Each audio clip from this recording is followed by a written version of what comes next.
You should be intimate with your customers because without intimacy, you will never establish, you will never establish a rapport with your client or your customer. Tikunan ni Facebook, you have a need or a want that you can offer.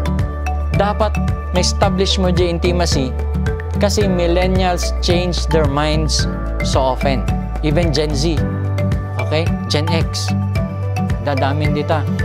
That's why, kanayon ko ngay bagbaga, tapno maka ala ka ti intimacy, every time nga gila ko ka ti product mo, si kayo mismo nga dito, i-train nyo, dagiyay kakadwayo, or si kayo mismo nga nag-market kayo, market using your brand name.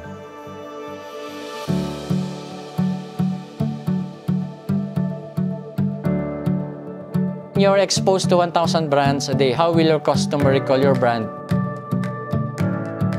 Market using your brand name, hangaji generic name.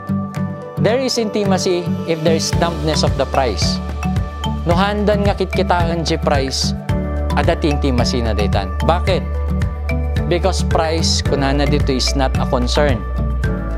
Gatangan da, uray nangingi na basit jay product yo.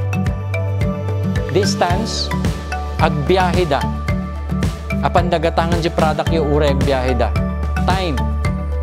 Pare, next week pa available eh.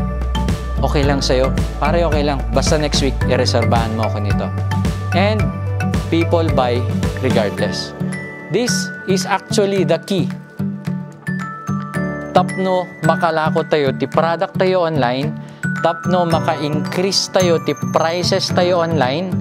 Tapno maka-itad tayo ti discounts. Intimacy.